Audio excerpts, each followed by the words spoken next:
this is something that we've become very, very honed in on here at Miller Center and is one of my personal kind of hobby horses. So, what we find, it's a very familiar story, and particularly for the women entrepreneurs in our network, and particularly for women local leader entrepreneurs in our network. They build a sustainable business. They go out to get capital. They may be able to raise, $50 or $100,000. Correction. But, pretty soon, right back on the hamster wheel, looking for the next infusion of capital.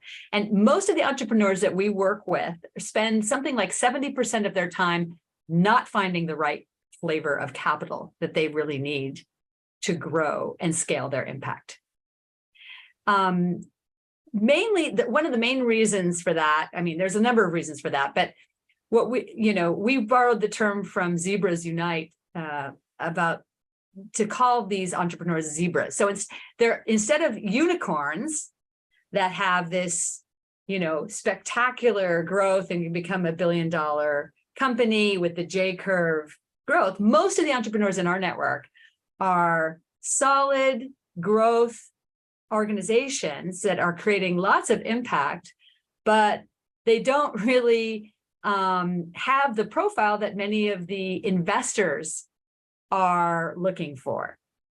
And there's a huge amount of bias in the system. So let me talk about a couple of the gaps. So one of the specific gaps is a stage gap, okay? In many geographies, there's lots of resources at the very, very early stage. So you have your challenge grants and your microcredit and incubators and accelerators on the ground in, Indonesia and Mexico and Kenya and all around the world.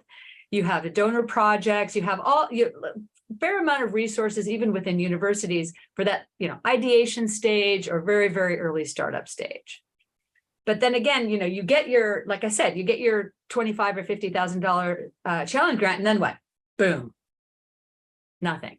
On the other end, the impact investing ecosystem tends to kick in once you're hitting, like $1 million to $2 million in revenue, right? So there is this absolute valley of death for these impact zebras, right between sort of 50,000 in revenue and 1.5–2 million. There's very little available, and very little of the right flavor of capital, which brings me to my second gap. So the first is the stage gap. The second is the instruments are often just not adapted to these impact zebras.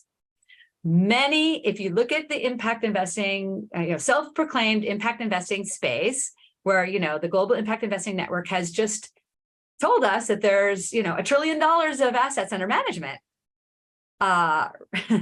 And many of the entrepreneurs that we're looking at are sort of like, where is that? And why aren't we getting any of that? And many of them still follow a pretty tried and true, honestly, Silicon Valley, my next door neighbors here, model of VC kind of fund structures that drive where the incentives are drive you to look for those few, unicorns. And that kind of J-curve growth on the one hand with equity, where in many cases, equity isn't the appropriate instrument for a whole host of reasons that we can get into later if you want to. At the same time, bank debt is not often either available, accessible, or certainly not affordable in many of the markets where we work. So there just isn't a lot of, in terms of the right kinds of instruments. The third piece is that fragmentation that we've already discussed. So, I'm looking for, certain types of entrepreneurs, women entrepreneurs in northern Uganda they're doing this kind of thing. And you're looking for Latin American, water organizations. And so like how to navigate that, I think that becomes difficult. And finally, and honestly, in our research, one of the most important factors is nobody wants to go first. Everyone's waiting for somebody else. to jump in with capital. And so this is one of the reasons why we developed Miller Center Invest, is a small innovation fund that we have put together specifically to unlock and catalyze capital for enterprises that are mostly women-led and local leaders who are often left behind. I know we're going to probably talk about that in a minute. We've just funded an organization. We've made our first investment, which is a small investment in an organization called Nazava, which has already rolled out very successfully clean, low-cost water filters in Indonesia, so that customers can filter their own, any water, basically, well, tap water, whatever, without having to boil or use any kind of electricity at all. It's a fantastic innovation, very successful in Indonesia. They're now expanding to Kenya, and our funding is helping them to expand to Kenya. Now, this is not something that a lot of investors will cover, because they don't have a track record quite yet in Kenya, although they're building it, right? So what we're trying to do with it, and we're trying to match up the terms of the funding to the needs of the entrepreneur.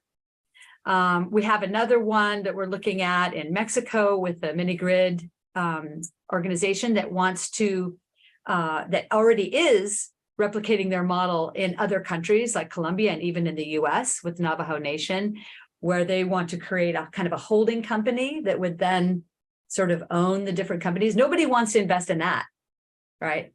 And we're doing that. So the idea is that we're trying to fill the gaps that are entrepreneur-centric in a way that, in general, the rest of the ecosystem is not doing. But there's a lot more that needs to be done, and we're a tiny drop in the bucket compared to what's really needed. Thank you. Yeah, everything that you just said really rings home, and to come from the experience of working with over 1,000 entrepreneurial companies, you've got a really strong basis of experience brought to bear there. Just as a follow-up, though, donor advised funds, program-related investments, these philanthropic instruments have been discussed a long time. We did a recent webinar with Tim Froelich from Impact Assets on the use of DAFs here. On the ground, are you seeing increased funding coming from those instruments into the businesses that you're supporting? Not nearly as much as we'd like to see. Mm-hmm. In fact, what we see more often is the funds going into the DAFs and then never really coming out in this way quite yet. I think, obviously Impact Assets and Tim and those folks are really ahead of the curve.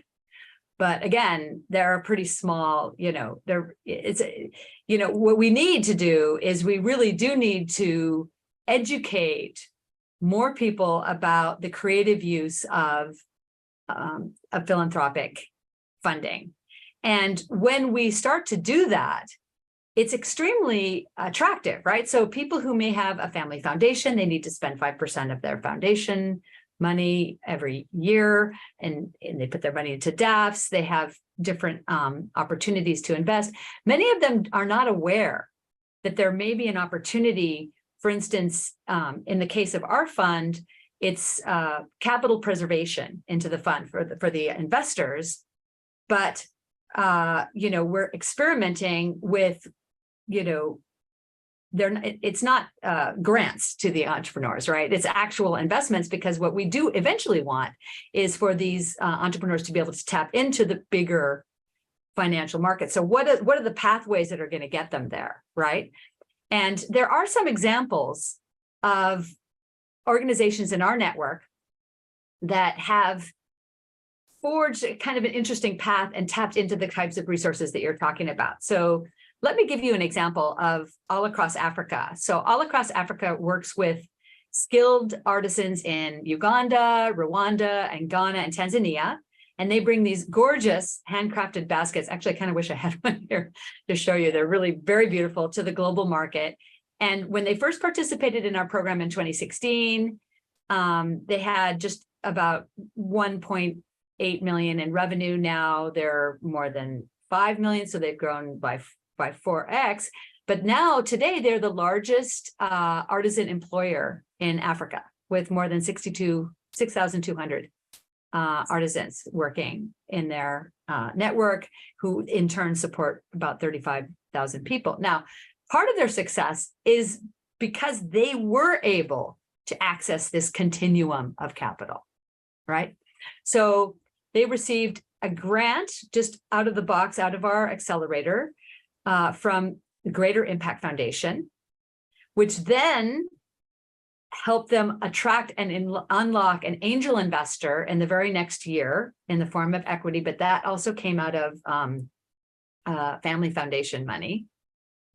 And then after that, that sustained them and opened the door for future debt funding from people like Kenny Arth and Alpha Mundi and Open Road. So that is an example of an organization that was able to grow based on this kind of continuum of capital that they were able to tap into over the course of the last kind of 6 years. And they, they're selling their gorgeous, baskets and wares in Target and World Market, and Nordstrom's, and Smithsonian. So it's a very interesting, very, very interesting model.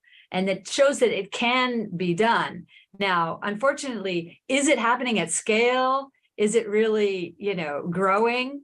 And who is really getting access to the funding? I think that's still something we all need to work on together.